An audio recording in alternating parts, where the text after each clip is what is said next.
കേശവായ സ്വാഹ, നാരായണായ സ്വാഹ, മാധവായ സ്വാഹ. ഓം ശ്രീ കൃഷ്ണായ നമഃ. ഓം ശ്രീ ഗോവിന്ദ.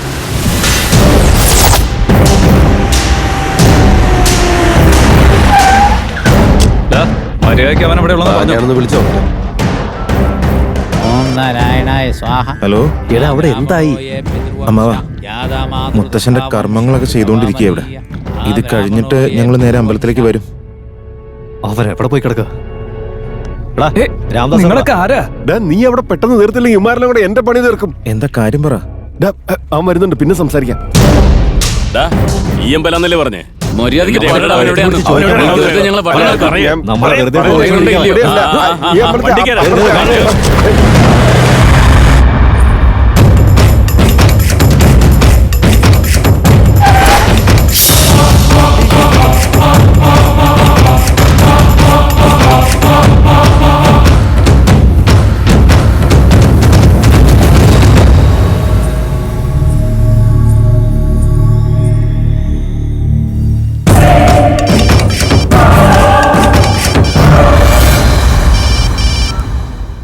ഹലോ അമ്മാവാ.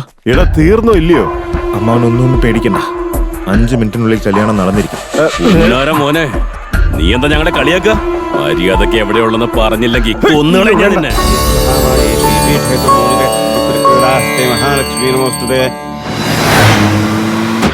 ചേട്ടാ, നമ്മുടെ അനിയനിക്കുന്ന ആറുമുഖല്ലേ, അവൻ നമ്മളെ തീർക്കാനും നാട്ടിൽ നാളെ ഇറങ്ങിയിട്ടുണ്ട്. നമ്മൾ ശരിക്കും ശ്രദ്ധിക്കണം ചേട്ടാ. എത്ര പേര് വേണമെങ്കിൽ വരട്ടെ, വരുന്നവരൊക്കെ വെട്ടി കൊന്നു കളഞ്ഞ.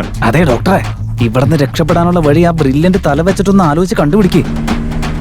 ഓ, എന്താ ചെയ്യേണ്ടെന്ന് ഒരു പിടിയില്ലടാ. ദേ ഒരു ബോഡി കൊണ്ടുപോകുന്നടാ. ആ ബോഡി ഈ വണ്ടിയും കൂടെ ഇപ്പൊ മിങ്കിളാക്കി കാണിച്ചു തരാം. വെച്ചു പിടിച്ചോ.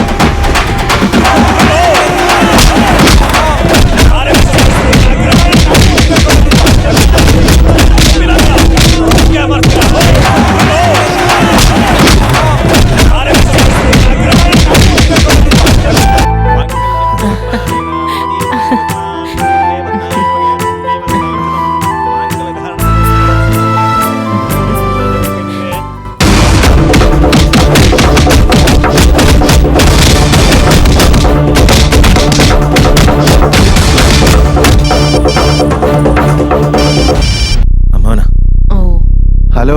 പറഞ്ഞോ അമ്മാവാ. എടാ കഴിഞ്ഞോ? ഓ യെസ്, കല്യാണമൊക്കെ ഭംഗിയായിട്ട് നടന്ന അമ്മാവാ. മുത്തശ്ശൻ ആഗ്രഹിച്ച പോലെ തന്നെ ഞങ്ങൾ രണ്ടുപേരും കല്യാണം നടന്നു കഴിഞ്ഞിരിക്കുന്നു. ഇനി പോയിട്ട് മുത്തശ്ശിയുടെ അനുഗ്രഹം ഒന്ന് ഒരുപാട് സന്തോഷായി. കല്യാണം നടത്തിയല്ലേ? നീ ആണാണെങ്കിൽ അവളെ കൊണ്ട് വീട്ടിലേക്ക് വാ. എന്റെ അച്ഛന്റെ കർമ്മങ്ങളുടെ കൂടെ നിന്റെ കർമ്മം കൂടി ഞാൻ നടത്തി തന്നേക്കാം. വലിയ മുത്തശ്ശന്റെ കർമ്മങ്ങൾ ചെയ്യുന്നതിനോടൊപ്പം അച്ഛൻ തീർക്കാൻ പോവാ. രാമു, എനിക്ക് ശരിക്കും പേടിയാവുന്നുണ്ട്. നമുക്ക് ഇവിടെ നിന്ന് എങ്ങോട്ടെങ്കിലും പോയാലോ? എന്റെ ഒരു ഫ്രണ്ടിന്റെ വീട് ഇവിടെ അടുത്താ ഉള്ളത്. നമുക്ക് അങ്ങോട്ടേക്ക് പോവാം. അതെ മോനെ, അവള് പറയുന്നതാ ശരി. നിങ്ങൾ ഇവിടുന്ന് പോവാൻ നോക്ക. വേഗം ആവട്ടെ മോനെ. എന്തെങ്കിലും പ്രശ്നങ്ങൾ ഉണ്ടാവുമെന്ന് കരുതിയിട്ടാ നമ്മൾ ഇവിടെ വന്ന് ഇങ്ങനെ ഒരു കല്യാണം നടത്തിയത്. ഇനി ആരെ ഒന്നിനെ നമുക്ക് പേടിക്കേണ്ട ഒരാവശ്യമില്ല. അത് നമ്മുടെ കുടുംബത്തിന് നാണക്കേടാ. എല്ലാ കളിയിലും ജയിക്കുന്ന ഒരുത്തനുണ്ടാവില്ലേ? ഈ കളിയിൽ ജയിക്കാൻ പോകുന്നത് ഞാൻ.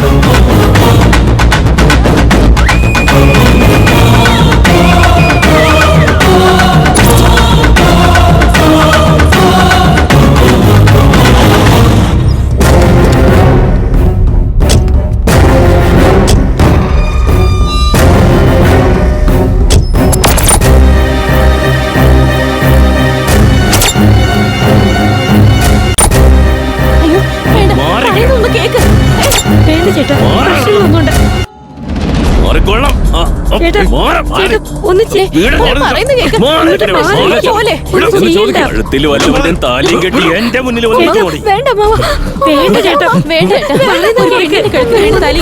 കളയരുത്. അത് മഹാപാപം.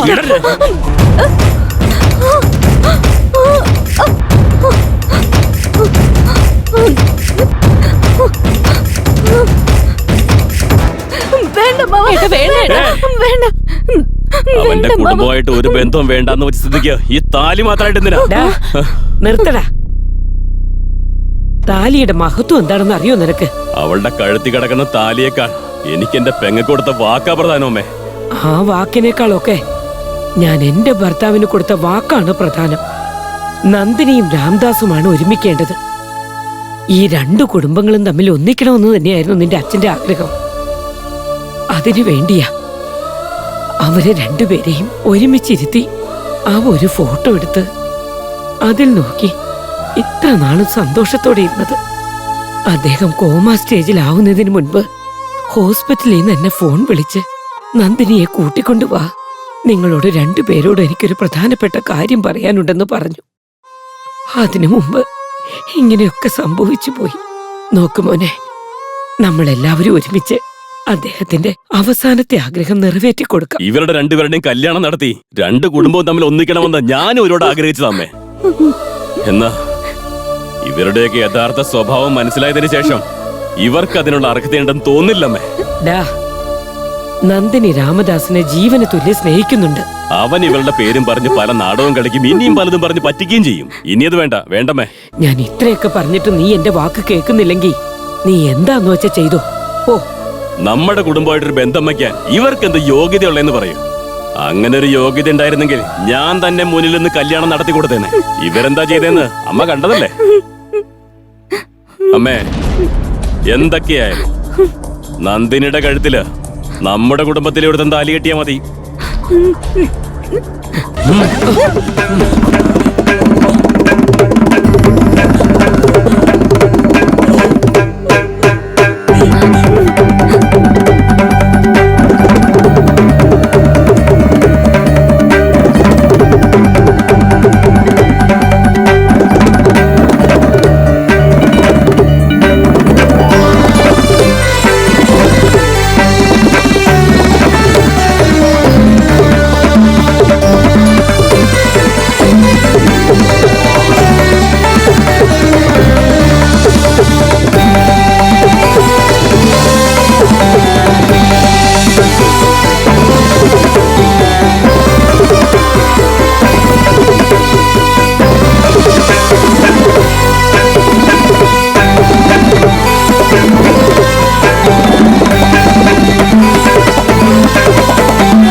രാംദാസ്, നീ വായിക്കുമ്പോൾ മൃദംഗത്തിൽ നിന്ന് വരുന്ന ലയവും താളവും എല്ലാം തന്നെ എന്റെ അച്ഛൻ വായിക്കുമ്പോൾ ഉള്ളതുപോലെ തന്നെ തോന്നിയത്.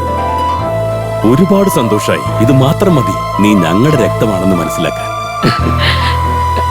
ഈ കാരണം മാത്രം മതി നീ ചെയ്ത തെറ്റുകളൊക്കെ ഞങ്ങൾക്ക് ക്ഷമിക്കാനായിട്ട്.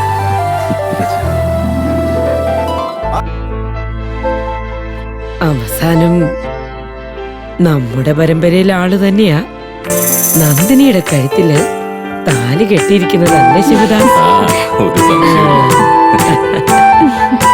എടാ മോനെ, ഇതുപോലെ തന്നെയാ നിന്റെ മുത്തശ്ശൻ മൃദംഗം വായിച്ച് വായിച്ച് എന്നെ മയക്കിയെടുത്തത്. ഇപ്പോ നിന്റെ മുത്തശ്ശനെ പോലെ തന്നെ മൃദംഗം വായിച്ച് നീ എല്ലാവരെയും മയക്കിയെടുത്തല്ലോ. നമ്മുടെ അമ്മ ഫ്ലാഷ് ബാക്കിലേക്ക് പോയല്ലോ.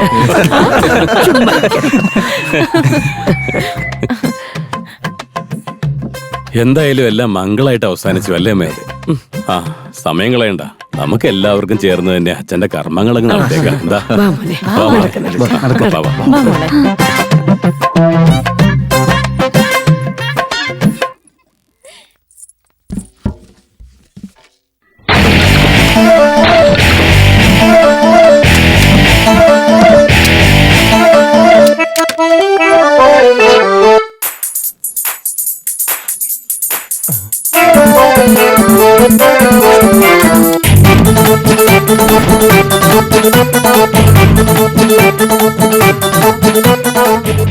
സോറി മുത്തശ്ശ, രണ്ട് കുടുംബത്തിനെ ഒന്ന് ഒരുമിച്ച് നിർത്താൻ എന്തൊക്കെ കാര്യങ്ങൾ മുത്തശ്ശൻ ചെയ്തിട്ടുണ്ട്. ഞാൻ ഈ ഒരു പെണ്ണിന്റെ കൂടെ ജീവിക്കാൻ വേണ്ടിയിട്ടല്ലേ ഈ കണ്ട പെടാപ്പെടൊക്കെ പെടുന്നേ? ഏ?